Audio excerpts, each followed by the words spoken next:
everyone. Welcome to a new episode of the world's most mutated podcast. That's right, it's Uncanny Treks, but this time we are covering Your Friendly Neighborhood Spider-Man. We are covering the first two episodes of the new Disney series. I'm probably going to just call it Friendly Neighborhood Spider-Man regularly instead of Your Friendly Neighborhood Spider-Man because I don't like the second person, Matt. I always tell my students to never use the second person, but I'm Bob in Cascadia. That's Matt in the Southland. Matt, how you doing this evening? Doing pretty well, Bob. I don't use second person that often. It's hard to. You really have to try. My students love to use it in writing, which I think has something to do with the spread of video games and the spread of social media.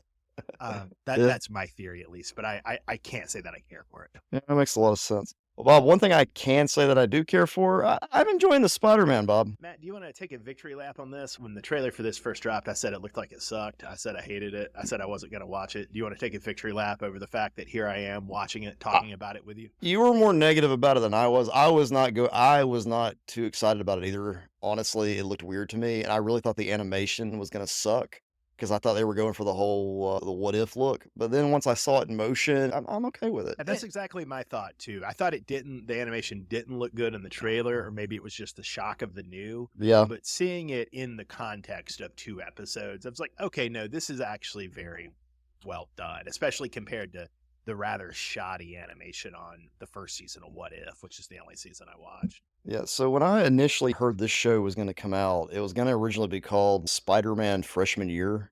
I was not looking forward to going back in time to Spider-Man in high school. I've seen enough of that. Tobey Maguire hit that in that first movie just fine. Andrew Garfield Yeah. did in the movie, yes. The other guy, what I can't think of his name right now, the one that Hooper? that's not it, Hooper. That's like something. Hooper? Tom Holland. He's got nothing but the high school stuff going on. So I've seen a lot of that. And I know enough about Spider-Man and I read enough Spider-Man that there's a whole lifetime of stories after his high school adventures. And so when I saw this was coming back to high school, I was like, oh crap. He's only in high school for maybe like 5 years in the comic. He graduates, actually, probably just more like 2 or 3 years. He graduates in the 20s or the 30s of Amazing Spider-Man. Right, and I just did not want to see that whole rehash of the origin and the high school thing again, and I'm wondering if that's why they changed the name because of fans like me who when I saw that the name of the show going to be freshman year, this is not gonna be great. I agreed with you that that didn't sound good. And then another reason that I wasn't going to watch it is maybe I was misunderstanding, but my understanding at the outset was the Spider-Man freshman year, Spider-Man sophomore year was meant to just be the animated adventures of Tom Holland's Spider-Man in the MCU. And not being a big MCU fan, not having seen any of the Tom Holland Spider-Mans after the first, I didn't really want that. And so when I found out that this was retitled and I found out that it's set, I believe, in a parallel universe to the MCU, Right. that actually got my interest because it's okay, they'll have the freedom to do some stuff, right? Right, and they can switch up the story, which they've done in a very interesting way, and we'll get into that in a minute. I do wanna ask you this, Bob. Were you surprised that Uncle Ben is already dead? He's already dead well before Peter Parker gets the spider bite. It's a very interesting way they open this. I mean, they also tease you a little bit where there's that significant scene where Peter misses his train and he looks in his knapsack and is he looking for a costume to swing? And then no, it's just a fake out, right? Right. So yeah, it's a very interesting thing they've done here with throwing up the motivations, right? I guess they're going to have to go back and explain it, but I don't necessarily want them to. I just want them to keep moving forward in the new status quo. I don't necessarily need an in-depth explanation of Uncle Ben having been dead. And we haven't even heard the words, with great power comes great responsibility, which I don't necessarily need to hear those words, but I have a feeling, though, because we haven't heard those words, we're going to have to go back and explain something about that, something about them. Poor Bob, he hasn't seen all the Tom Holland movies yet, so he's just lost. Any listeners right now are like, "Man, Bob, you're missing out." I'm really not. I get my Spider-Man memes from the internet, Matt. I don't need to go to MCU movies to get me my Spider-Man Well, memes. let me say this, Bob. You're talking about Uncle Ben. I'm talking about I don't want them to ever go back and talk about Peter Parker's parents. Please, Lord, don't do that. That's what the Andrew Garfield films did. It's so boring. It's so boring. I saw both Andrew Garfield films, but I got to be honest, I most for him skateboarding in an empty warehouse in Oh the yeah. first one Uh-huh. and fighting a pretty weak design of Electro as Jamie Foxx's Electro in the second. That's pretty much all I remember. That was the gist of both the films, yes. And there was but see the thing I'm talking about, I think that was so bad they actually cut a lot of it out just because it was worthless. But I never want to hear about Peter Parker's parents. Well, another interesting change up they do is they make Doctor Strange pretty integral to the origin of Spider-Man, which in a way makes sense given that Ditko basically created both Doctor Strange and Spider-Man. But it's definitely new. We see Doctor Strange fighting what seems to be a type of interdimensional symbiote, that's how it's identified in the vocal credits at the end of the episode as Right. well. So Venom type thing, a symbiote is fighting Doctor Strange, and then somehow a interdimensional spider falls out of the portal, lands on Peter, bites him, right? And so that is a interesting, taking it away from the lab accident and putting it more in the multiversal alien context is another interesting tweak to the whole origin. Yeah, I agree, Bob. That Venom looking creature, it doesn't look exactly like the symbiote we've seen. It's Like the got parts eyes. are there. Yeah, it's got the eyes. It's got the eyes. And were you cool with Doctor Strange's stuff? Him doing all the magic. You know how much I hate magic, Bob. But I thought the whip stuff was cool. All right, I'll give him that. Him hollering at the cape. I don't like that. That's not cool. That's too cheesy. I like it. And Ugh. that's picking up on the two, especially the second Doctor Strange. I do like that he's having the cape actively save people while he fights the thing. I do like that division of labor. It makes him feel more like a superhero, right? It gives me like Beauty and the Beast Cinderella vibes of like the moving furniture. That's just really against anthropomorphism. He's It- really against it. these objects that just become human. Another thing about this that was interesting, and I think in some ways is probably a legacy for it originally being conceived as an MCU show. And now, granted, it's not the different voice actor. Right. In terms of design, we still very much have the Marissa Tomei, May Parker. And she's also still an Iron Man fan. I believe she is in the first Tom Holland Spider-Man. Correct. Yeah, that's a running gag. Yeah. And I do want to praise to get hyped up for this, and also just because I'd always wanted to watch it. I've been watching Spectacular Spider-Man, the cartoon from the late aughts. I think it was that right before the Disney acquisition that the Disney acquisition killed, that Disney hates so much you can't even watch it on Disney. I'm having to get it on DVD from my local library because you can't stream it as far as I can tell. Wow. But it's a good show. It's by the creators of Young Justice and Gargoyle, so I like their work. It's not a perfect show, but it's a good show. But I will say one of the things I would detract about Spectacular Spider-Man is their Aunt May is pretty annoying. And so it's nice to have a less annoying Aunt May. Although in general, I would say at this point, I prefer Spectacular Spider-Man to Friendly Neighborhood Spider-Man. But on the other hand, Spectacular Spider-Man got cut short at 2 seasons. Whereas this is already renewed for 3 full seasons. So it's got a chance to go longer and be much better. I hope it continues its momentum and stays strong. Which these 2 episodes have been great. So, Bob, the thing about Aunt May, that is one change that's been like a huge shift from our childhood. Aunt May's hot. She's hot now. This is a trend among a lot of these people. Like, look at all the hot Alfreds we've had. You know what I mean? Well, on the one hand, I want to make clear it's not a leap, it's a trend, like you're saying. So if you move from the Tobey Maguire to the Andrew Garfield to the Tom Holland Spider-Man, the actress playing Aunt May gets progressively younger and progressively hotter in each iteration, right? Yeah, and Alfred's the same way. We go from like the dude Alan Napier in the '60s all the way to Michael Goff. The other dude was like 30, the one in the most recent thing, or maybe 40. He was our age. I can't remember who played Alfred in The Batman or Yeah. I think was it Jeremy Irons played him in Batman v Superman? It was Jeremy Irons in Batman v Superman. Jeremy Irons a little bit screws up your curve there, but I agree with you generally that that's also the trend with Alfred.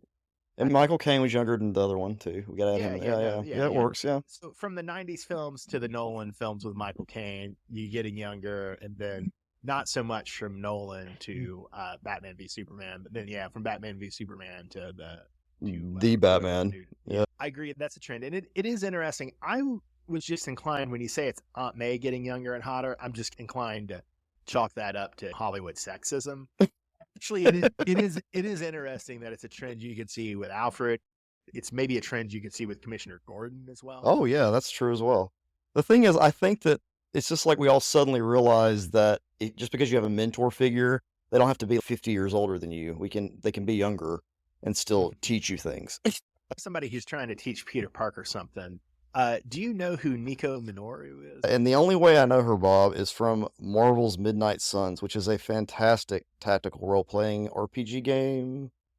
I know you don't like games, Bob, but it's great. I think Noah likes it too, but I think you like it more than Noah, if I remember correctly. Probably so, yeah. It's just a, but she's a main character in that, and I don't like magic. I don't care for it. But the thing about this game, one of the big themes is it's technology versus magic. So you know which side I was on there, and I got to play with those characters. Yeah, yeah. And but she does have some fantastic interactions in that game with like Wanda, Maximoff, Ghost Rider, and Spider Man. I totally forgot that she was in that game. I knew it and then had forgotten it. And so that makes sense that that's how you know her. I actually, you know her better than I do because I know she's in Runaways, but I've only read like maybe the first couple of issues of Runaways. I've wanted to read the whole series. It's supposed to be a very good series, but I've just never gotten around to it.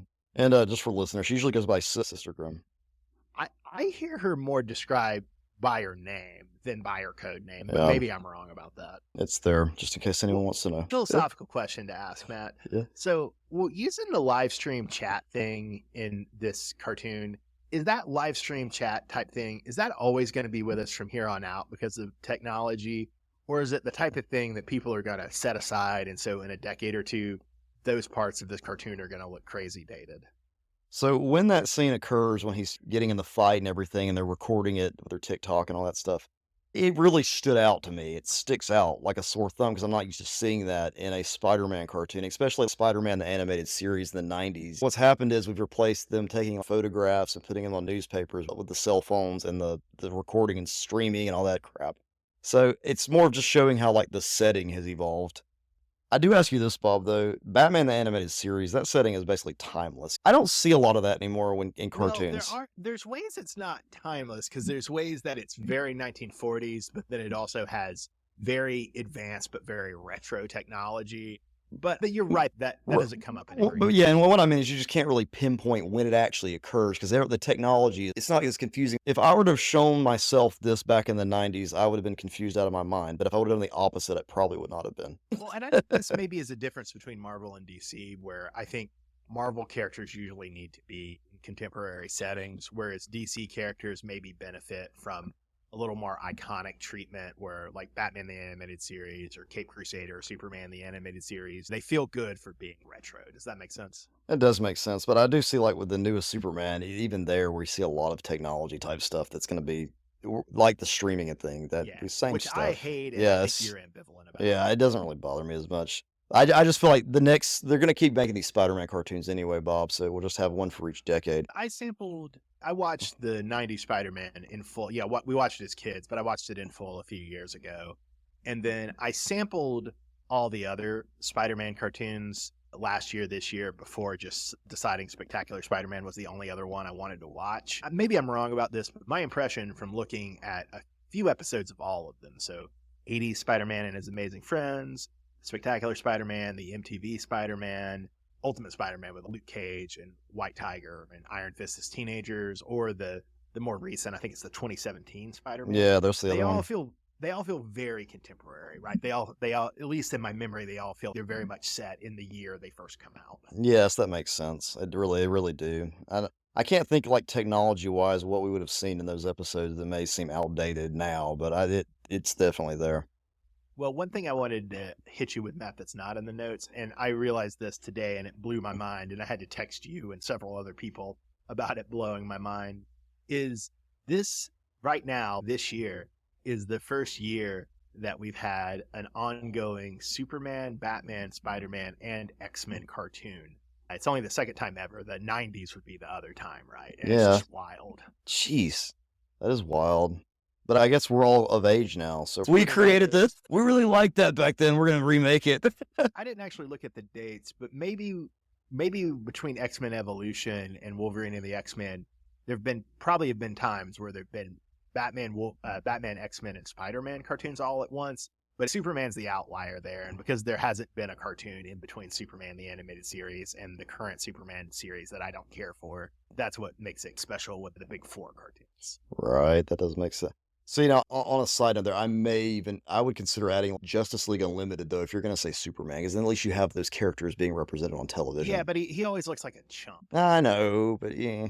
It's still I mean, I Superman. like Yeah. it, but yeah. Matt, speaking of some changes that are made in this cartoon, instead of having the primary crush, maybe not Where's Mary Jane, Bob? Where is she? no Mary Jane, no Gwen Stacy, no Liz Allen. Instead, it's Pearl Pangan. She was new to me. I'd not heard of her. Apparently, she's a Filipina superhero named Wave, and she debuted in the 2019 Agents of Atlas comic series, which I knew that came out, but I hadn't read it. So I was very intrigued that this is our new primary crush for Peter Parker, his former babysitter. I had never heard of her, but they introduced her like she's someone I'm supposed to know, and it didn't really jive. It was Yeah. weird I knew who Nico was and not her. I would also say I was pretty annoyed, speaking of a new character, or at least a character in a new context. We have Lonnie Leakin as a high schooler jock for this version, and I can't say that I love that choice. I mean, he's destined to become Tombstone, right? Is that the plan, probably? Yes, although I do kind of wonder if they're actually going to go that route, because that's one of the weird things is like every supporting character in this series basically is a superhero in Marvel Comics, but are they really going to go the route of them all becoming superheroes and supervillains? That seems maybe a little doubt. I don't just get jock vibes off of him, and the show makes that pretty a clear distinction that he's got brains and he's poor and he's good at cars and football and he gets the girl and he's friendly. He's gonna go bad, Bob. I don't know, man. Good Flash Thompson. I know they built him up. I mean, he doesn't even beat up on Spider-Man. I mean, it's What if Flash Thompson were a good guy? So will they? I mean, come you on. you don't turn Flash Thompson evil. No, that's never happened. All right. It happened. It really? Yeah. Didn't he become Venom at some point? But he was a good guy. Oh, he was the good Venom. He was the one, the stealthy looking one. Agent Venom actually was a pretty good comic. I've actually read the first volume, so yes, it was pretty good. That's the only reason I know about it. Yeah, it's pretty good. Bob, so toward the end of this first episode, there's a scene where the pizza store owner, and there's this kneeling, webbed up thief who's like crying, and then Spider-Man is offering the pizza manager guy. She was starving for food, needed the money or whatever. Let her go, or do you want me to arrest her? That was weird to me. That wasn't. Did it seem odd to you? I had mixed feelings about it. On the one hand, I thought it was good that he was at least trying to get this girl off. Right. On the other hand, it's a little bit like, why is it Spider-Man's job? Sure, like $10 doesn't get robbed from a pizza joint. It sounds like a way for him to get. It's a way for him to get a class, Bob. That's really all it boils down to. He just doesn't want to go to school. He's just bored, Bob. He's bored in school. Well, Matt, being Spider-Man has really turned his luck around, and we know this because from this awkward encounter, he gets free pizza, and then later he gets a free DVD player. And to me, that's about the best day I could imagine: a free pizza and a free DVD. Yeah, I knew you'd pop for the physical media player, Bob. That is correct, man. That is correct. So for our first episode, Amazing Fantasy, I hope you get that reference, Matt. I hope it doesn't go over your head. But for the episode, who was your character of the episode? Nico Minoru. I'm going with Nico, Bob, because she was unexpected, and I was excited to know such an obscure character. I really felt like you when you talk about the Legion. I'm glad that at Midnight Suns, I respect you for it. I like the Midnight Suns. They're a cool crew, even though I didn't remember Nico was part of it. For me, I'm going to go with Harry Osborn. I was pretty critical of the decision to make the Osborns black, but keep Peter Parker white. I felt like you should just make everybody black. But having actually watched the show and seeing how they have a lot of different African American characters and they have really cool visual styles for them, on the whole, the show is not as weird or as racist as I feared. And I thought especially the Harry Osborn character design was Oh yeah, it was awesome. Yeah, the whole design of everybody in this show is awesome. very true. Very true. Well, in episode 2, Parker Luck, Matt, I just wanted to start by noting that it is pretty funny that the jocks are all supportive of Peter while the nerds are all bullying him. Yeah, they flipped the script, yo, Bob. They flipped it. Well, speaking of the nerds, Matt, who are flipping the script, let me run these down and see if you know any of these. I only knew a couple, to be honest. There's Amadeus Cho, there's Jeannie Foucault, and there's Bentley Whitman. Know any of those? Okay, Amadeus Cho rings a bell, but I don't know why. The super smart guy who's the Hulk's sidekick. He debuted in the 2000s, and for a brief period he was the Hulk, although usually he's just the super smart guy who's the Hulk's sidekick. He's bigger than any of these other characters. Amadeus Cho is He's the only one who starred in his own comic of these four. Who's Asha? She's just a super smart girl from Wakanda. She apparently has shown up in some Black Panther comics I've read, but I just didn't remember her from them. And I didn't read the comic where she debuts. She apparently debuted in 2013, an Infinity tie-in in 2013. Oh, okay. So she was, like I said, I've read comics with her in, but she's never registered as a character to me before today. All right, and the Bentley Whitman character, he seems like what I'm gonna end up looking like one day. What is his deal? Well, Matt, think back to a recent comic series we read together. He's a character from that. The Marvel Universe. He's still pretty obscure. Fantastic Four something? No. Yeah, he's somebody from the Fantastic Four. He has a young clone. Oh, the Wizard Man. Yeah, He's the wizard. the Yeah. Wizard. How did I not put that? Okay, that makes a whole lot of sense. Okay, Yeah, because cool. remember his clone is Bentley 23. Now I know who Bentley is too. Well, I know him. He's pretty famous. There you go. Yeah.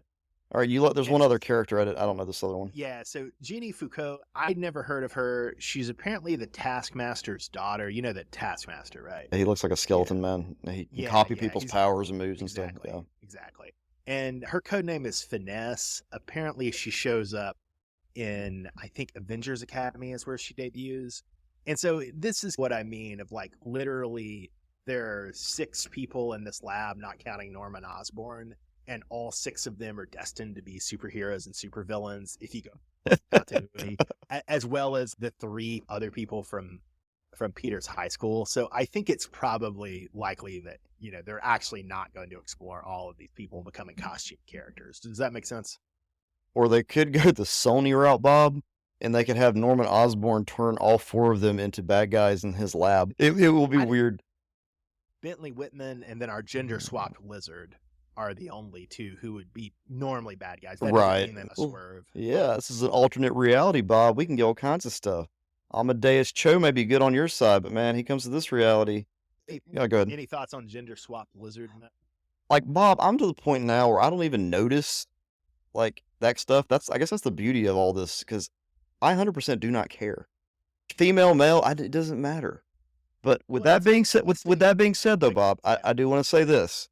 I do hope they're kind of creative with it, and maybe they've researched female lizards and have some really creative things they can do. Because I'm sure female lizards act differently than males, I would assume. I don't know the specifics, although I have told you this story about an ex and her eventual husband and the female kimono dragon, right? I believe so, yes. It's a good story. Well, Matt, another character recognition, although I didn't recognize him at all. The fire villain is apparently named Butane. I love that name. I don't think they used it in the episode. No, they didn't use it. That's awesome, though. Apparently, he's from one of your favorite comics when we were kids, the 90s Excalibur. Excalibur. Although I think he showed up in the 60s of that title, which I don't think we No. the early issues and the more current issues. I don't think he had anything around issue 60. Nah, I'll have to go look it up somewhere, because I just want to see this character again.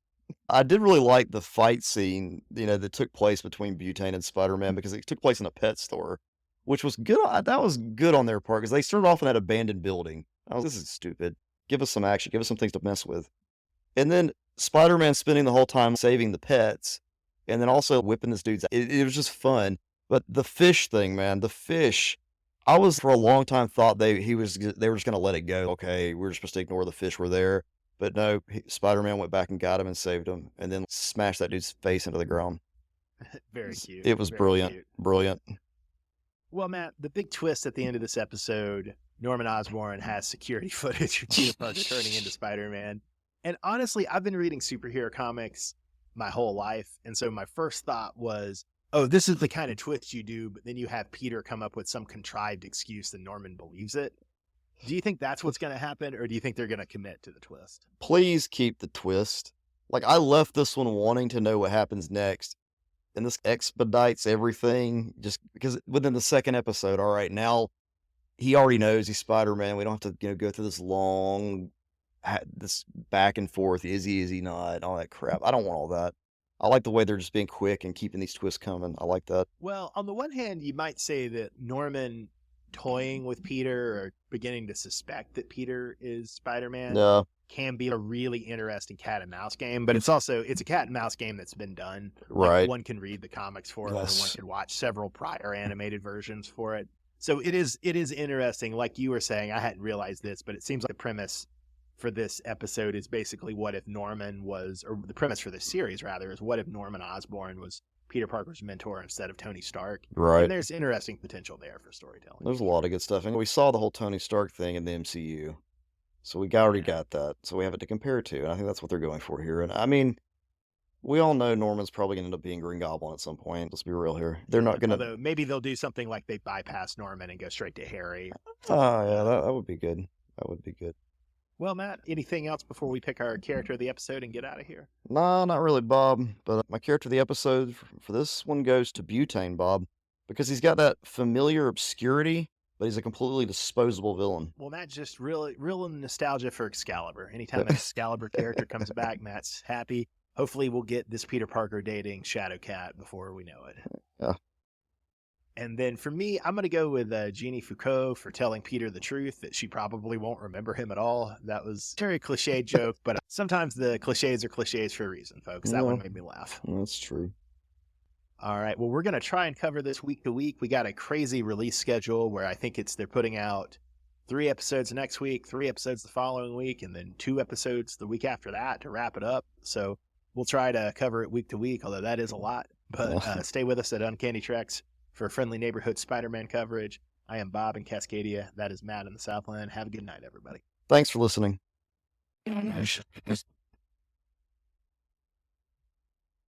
Spider-Man, as whenever a spider can spins a web, his eyes and chances, and just like guys look out, he punches Spider-Man.